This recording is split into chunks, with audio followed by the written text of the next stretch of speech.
All right, we're recording now. Guys, I want to introduce you to John Andrews and Ted Rubin of PhotoFi. We have already had a very good 20 minutes or so of fiery messaging. Before I could even hit the record button, we were off and running. So I want to go ahead and bring you guys into the conversation. We are talking about influencer marketing. These guys were the founders of mommy bloggers. John Andrews was one of the original creators of the 11 Moms group from Walmart.com. These guys know about marketing and how you need to be marketing. We've talked a lot already about top-down marketing versus bottom-up marketing. We've talked about don't retarget, don't repixel. So let's get everybody caught up where we are really quick.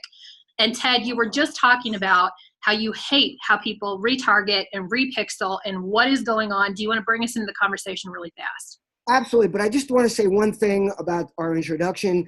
John and I were some of the first to discover the value of mommy bloggers. We didn't invent moms blogging, and we certainly didn't invent blogging, but we certainly we were the early guys to say, wow, there's some tremendous value here in this user-generated content being created by people that are actually the users of the products. So let's, you just asked a question about retargeting, and what it stemmed out of is we were talking about how marketing hasn't changed, that the basic tenets of marketing, reach and frequency, and speaking to the audience that you're trying to speak to, meaning I hate to use the word targeting, I prefer to use the word matchmaking, and John was talking about how things have evolved, but what we came to was that one of the biggest problems is that marketers look at customer experience strictly as customer service, ease of use, simplicity on the website, all the things we think of traditionally, but they forget about the experience we have with the marketing we put out.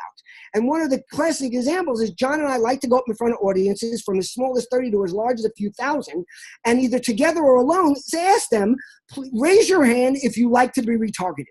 And not a hand goes up except for maybe one wise guy in the audience that likes to be cute. And then you say, okay, now raise your hand if you are retargeting your customers. And sheepishly, every hand in the room goes up, some of them proudly. And my answer to them is you need to start thinking like a consumer. Look, I love marketers, and the marketing and the sales mindset is important. You have to think in that respect, and marketers are brilliant. And like I also mentioned at one conference where John and I were talking about this, a very well-known marketer, David Berkowitz, got all bent out of shape, thinking that we were taking away from the value, the intelligence, and the brilliance of marketers. And we're not. But after you come up with those brilliant ideas, you've got to think, how would I feel if I got that in my inbox? I mean, look at just the people in your office. You probably have a good broad range of demographics, of age groups, of people from different walks of life to say, how would you feel if you got this? I mean, this would probably prevent half the problems of some of these ads that have gone out that have been critical and from a racial standpoint. Why didn't you talk to people that were in the demographic and see how they felt about it? So it's important to start understanding how we're bombarding people. And John talked about this earlier, bombarding people with emails. How many of you guys in this audience buy a product? You don't even know you signed up for the newsletter or for their alerts, and you get 3 emails a day, every day, for the rest of your life maybe. I mean, you can't unsubscribe. And John was saying that GDPR could be a great thing or really start affecting the U.S. a lot quicker than we expect, because a lot of people are raising their hands saying, hey, I want this kind of protection. John? No, I'm just reiterating some of the things you just said. It's not the problem. The problem is the rest of the technology. Somebody pointed this out to us one time when we were speaking. I thought it made sense. Retargeting is not the problem. It's not using the rest of the data stream to understand the full.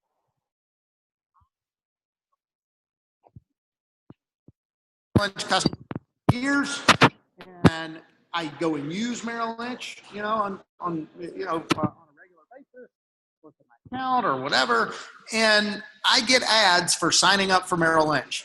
How is that possible that you haven't cookied my computer and understand that I'm a Merrill Lynch customer and you're not giving me that ad? Right? I have the same problem when I go to look for hotels or when I do many different things.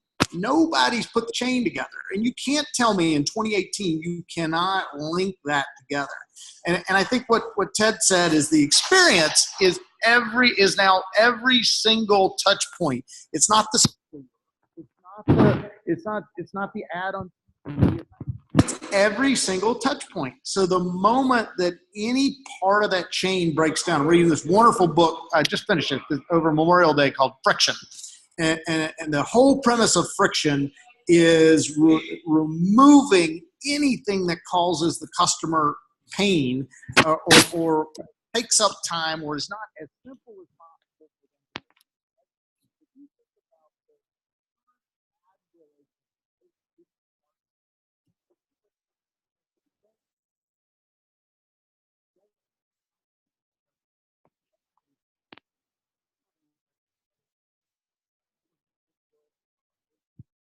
So I'm searching for a hotel or so, whatever, a couple retargeting ads, that's fine. I do not want to get retargeting ads 3 weeks after I went to Disney World, right? I mean, that's just ridiculous. And it's the bad experience that I think people are missing.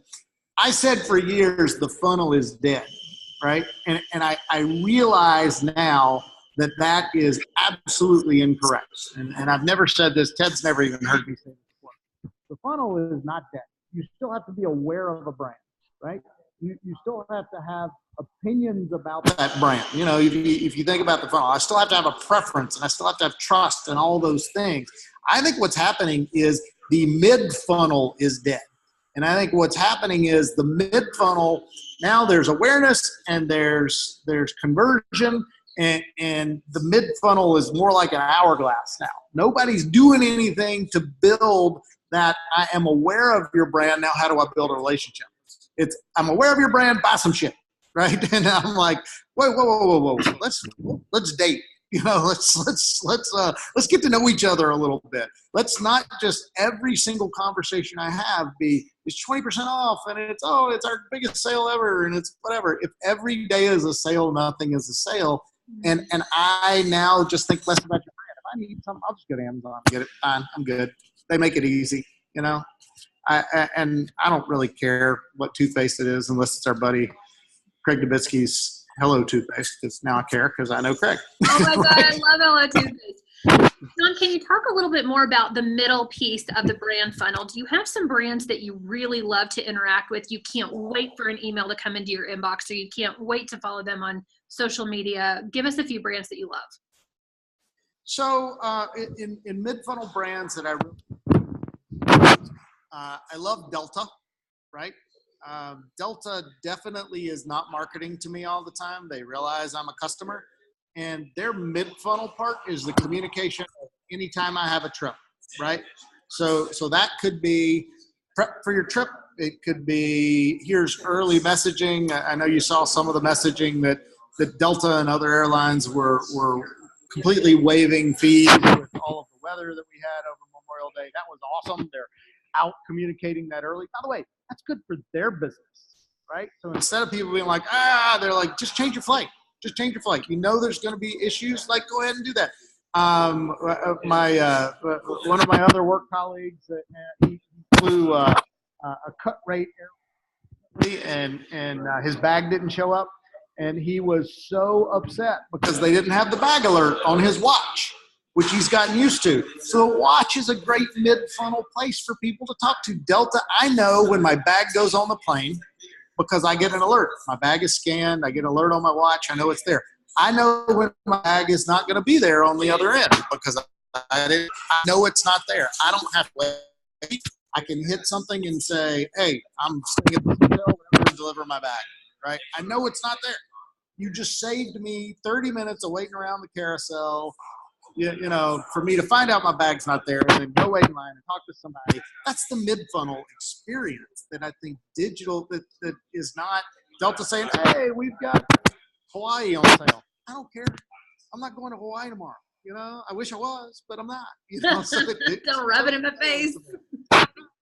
Hey, Ted, do you have a brand that you really love, the mid-funnel? Well, I like a lot of the outdoor brands. I think REI does a great job. They sell you something, or you come to their site, and then they send you great information about the outdoor activities you want to do, or things that you're doing, or even inciting you to want to do something different. And what happens if you decide to take that trip or do that new sport or do something? You've got to go to them or the odds are you're going to have to go somewhere to buy the product, and you're going to think of them. I got to tell you, I love Amazon. And I think Amazon is a remarkable mid-funnel brand. Why? Because I've got Alexa in my house. I get alerts in the morning on my show that sits next to my bed. They send me things that are relevant. They give me alerts. They alert me all along the way when I order something, especially if I'm delivering it to somebody else. I know that it arrived. I know it got there. That's thought of as simplicity and maybe delivery chain, but it's a way of communicating and building a relationship with me as the brand. And I love the way that when I put something in my cart, they don't start reaching out to me every day trying to sell it to me. I mean, I've got tons of stuff in wish lists. I've got stuff I leave in my cart. My daughter, who's at college at UPenn, thus the hat, shares my Amazon account, and I always find stuff of hers sitting there. And like she'll say to me, don't get rid of that. Like I want to be able to find it later. That's why I put it there. But I don't have to worry about all the stuff in there and then getting, if that was Kohl's or that was Target or that was Walmart, they'd be banging my head over every day saying, something in your cart, come back and buy it. You got something on your wish list. How come you didn't buy it? We'll give you 10% off. There's no other retailer. Amazon, I go, I find what I want, I buy. Every other retailer, I go, I fill up my cart, I leave. I wait about half an hour. I get the offer for 10% off to come back and buy what I left in my cart. And then if I still haven't bought it somewhere else, I'll go back and buy it. Right. Right.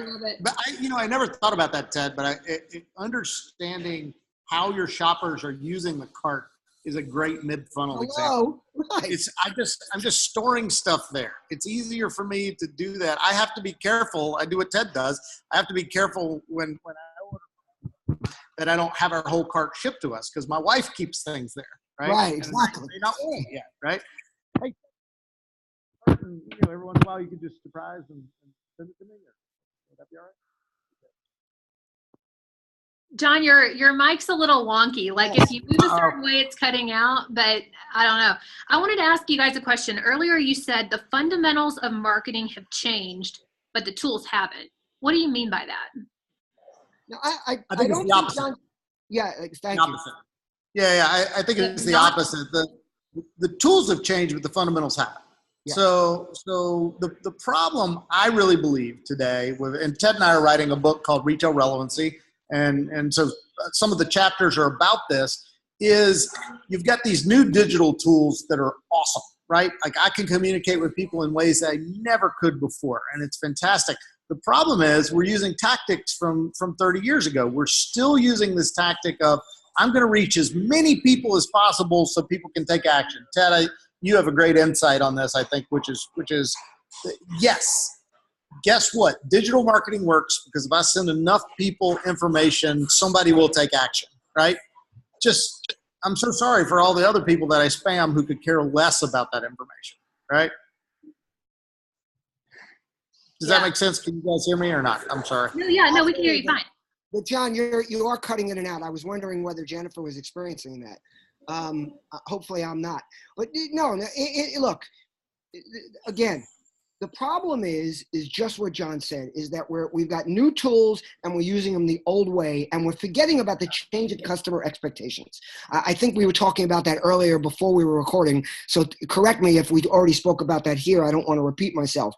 But what's really changed is not just the tools and the fundamentals, which haven't, but that people's expectations are different. So the fundamentals are the same. We want to reach a lot of people. We want to reach them frequently so that they hear things over and over because, look, the more I hear it, granted, the more I'm going to remember it. I mean, I can still say 2 boiled beef patties, special sauce, lettuce, cheese, pickles, orange on sesame seed bun, even though I wouldn't step a foot in a McDonald's anymore, but that's besides the point.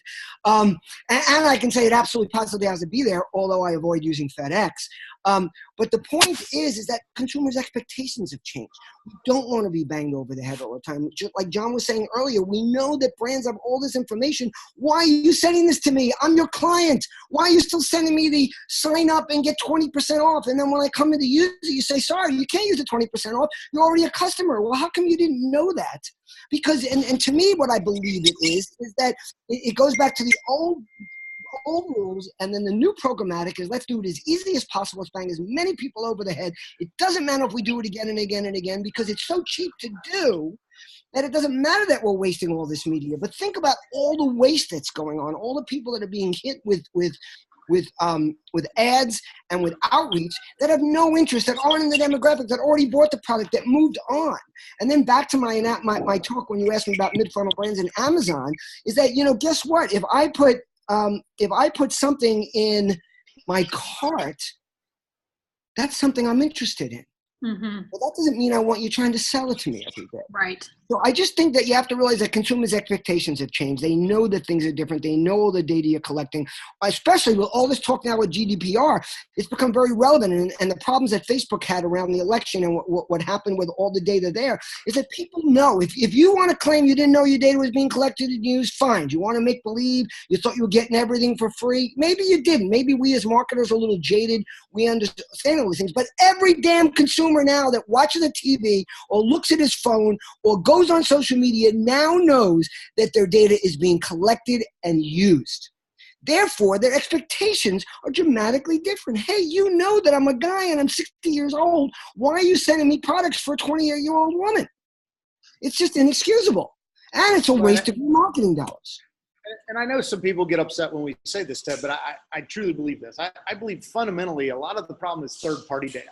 And third-party data basically is data in which the advertiser does not have a relationship with the consumer to start with, right? They're making inferences by other people's data that's being sold. And that's why GDPR was enacted. And I share, Jennifer, I shared that article with you. You may want to share that when you publish this video. But today GDPR was enacted Friday.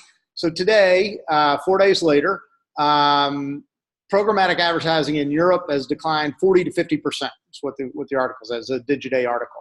I think that's fantastic because that's saying to me, all this inferred data that you have about me, that you're spamming me with stuff, it's being thwarted by that. And I'd like to see more of that, quite frankly, because I think if you want to have a relationship with me, then build one. Build one. Go on Facebook, go directly to places where I spend time and build a direct relationship with me. How many brands have commented on anything that I post about the brand, about a brand? And I post about brands a lot. You know how many brands comment? Probably less than 10%. How hard, what a great opportunity. And I'm not posting, I'm not posting negative stuff. I post positive stuff. I post, gosh, I really like this brand. I really had a great experience. I really enjoyed this restaurant. You know who does really well with that today? Local restaurants, because they actually take the time and they get it. Hey, thanks for eating here. I had some people that posted on a post I had 3 months ago. Hey, that was fine, right? It was 3 months ago. Some restaurant I went and I had a great experience and I had posted about it and they said, hey, thank you. Sorry it took us a little while. Whatever. How hard was that? It wasn't that hard versus me getting some spammy ad about it from some third-party advertiser. Absolutely. Or something as simple as back to our roots. A few years back, I was going to Club Med with my daughters. It was one of my first trips with them. And at an older age, I was all excited about it. I wrote a post about going to Club Med Ixtapa, how excited I was, and what I had learned about the property. Canaries from Club Med, but I get there and literally we're not there for 10 minutes. Of course, my daughters were totally embarrassed and walked away immediately. But some woman comes walking up and she goes, "Excuse me, I'm sorry to bother you, but my husband and I and my daughter, they don't believe me, but are you Ted Rubin?" And I'm like, of course, feel a little bit good about myself. Oh, I'm Ted Rubin. She goes, "I read your post about it. It's one of the reasons I came here to Ixtapa." Wow. And Club Med Ixtapa. And then she literally looked at me. She said, "I'm really surprised, but you said all these wonderful things, and you actually asked for commentary from the property, and nobody said a word. Nobody said a word." I mean, here is a post that's driving people to the property, even if it's only one. How hard is it? I say this to brands all the time. Look, I understand that it's hard to reply to everybody. But first of all, most people are not responding to your brand. Like people say, well, we have tens of millions of customers. Yeah, but you know what? A tiny fraction of them are replying. The rest are doing what I call participating vicariously. They're watching the comments of others and your response to them, and they're feeling a part of the conversation. And you're building relationship, not just with the person you're commenting to, but to all the people that are watching the conversation. I liken it to a cocktail party where there's a big room of networking and there's a few hundred people, but there's like little clusters of people talking. And usually in those clusters, there's one person holding forth, maybe one or two people engaging with them. And then there's about 10 or 20 people that are just listening. But those people that walk away feel that they were a part of the conversation. And what brands have to realize is it's not that hard. You can have low-level employees. You can have interns. You can empower all your employees to respond to these comments with very simple, like, thanks for mentioning us, or nice to see you here. Those little things give such a thrill to a customer, and brand marketers don't get it because basically they're jaded. They're like, oh, who cares about that? But you know what? There are mom bloggers or any bloggers, beauty bloggers, fashion bloggers out there who have thousands of dedicated loyal followers, people that have true influence, who get a total thrill when somebody mentions their name or comments that they do it, or even just a regular person. I like to say everybody influences someone. Okay, we all have our friends who we look to say, hey, I'm buying a new car. What do you think? Or I need to get a computer, or I need a new dress, or I need a new suit. And we have those go-to people. And those people, when they mention the name or someone hears their name mentioned, they're thrilled and they're that much more apt to say, hey, go to Nordstrom's. They're amazing there. And guess what? If you post about them, they even answer your comments. I love it. Okay, let's bring this full circle. We started talking about mommy bloggers and then you just stopped. I love that this is an actual example of mid-funnel, what you're talking about, that conversation in the middle, right? This could have been an entire podcast full of Photify and what you guys are doing and sell, and please buy our product, but it wasn't. Instead, it was all the meat in the middle that now makes us so engaged that now we want to go find out what Photify is. Can you guys spend just a few more minutes telling us what is Photify? How's it helpful in building that mid-level conversation so that you can actually connect with the people on the other side? John? Sure. Yeah, happy to. So Photify is a 5-year-old photo editing app. So, you know, as Ted used to tell me all the time, there's nothing particularly special about that. There's only about 1,000 of these. And I said, yeah, but what's great about it is Photify really then begins to look at those principles of friction. How do I take friction out of a marketer's ability to make content? You know, and if you think about those mid-funnel interactions, what really becomes exciting is the content that's in the middle. What's the content that I find when I'm looking for that trip to Hawaii with Delta? What's the content people who've flown Delta? What's the content that I find when I'm looking for information about those new sneakers or whatever it is? We've used Photify over the years with different customers. I've been on the advisory board for 3+ years, and then Ted and I joined at the beginning of the year in management roles. And what I really like about the property is exactly what is the antithesis of the GDPR news this morning is what Photify's core purpose is on the enterprise side is really enabling a brand, a retailer, an individual, a small company to connect to consumers with the voices of their employees, with the voices of their partners, with the voices of their customers, in ways that's real and authentic and not just yet another ad when they think that I want something, right? I think you said something earlier about retargeting and dropping pixels. Look, that is a valid marketing exercise. I think the problem is marketers have gone way over here and just completely overusing that tactic. And that's not unusual. We did the same thing with email. We did the same thing with banner ads. We did, I read a great article this weekend that said, don't let content become this generation's banner ad, right? Basically just saying, if I'm going to use paid and boosted content, it is going to become a banner ad, right? Versus if I create content that people find organically and that connects organically, like Ted was talking about. So Photify is just an easy platform for people to do that at scale, So one quick thing, and to do it with approved branded assets that keep the customer happy, that their logo is correct, that their colors are correct, that all the things that get people in the marketing suite a little bit crazy. It gives them the ability to make sure that content is being created with those assets along, valid company lines and marketing directions. Sure. Yeah, and I'll give that's a perfect example. I'll give you a great example. So we're working with a retailer in Europe right now. So they have presence in 9-10 countries in Europe, a big presence in the US. And, they're looking to now, they have this wonderful frontline sales force. When you walk into their stores, they're the first people you see. They're knowledgeable about the products. They've got subject matter expertise, all of the things that make that in-store experience fantastic. Photofy is a simple way for them to expand that across the entire digital ecosystem using the voices and authenticity of those people who are doing the same thing in store today, right? So if you think about that as an easy way to expand the scale of those people and truly deliver an omni-channel experience through the voices of those employees, that's what the Photofy platform can offer for people. Wonderful. You can find Photofy, Photofy, in the App Store. Last question for you guys before I let you go. When does your book Retail Relevancy come out?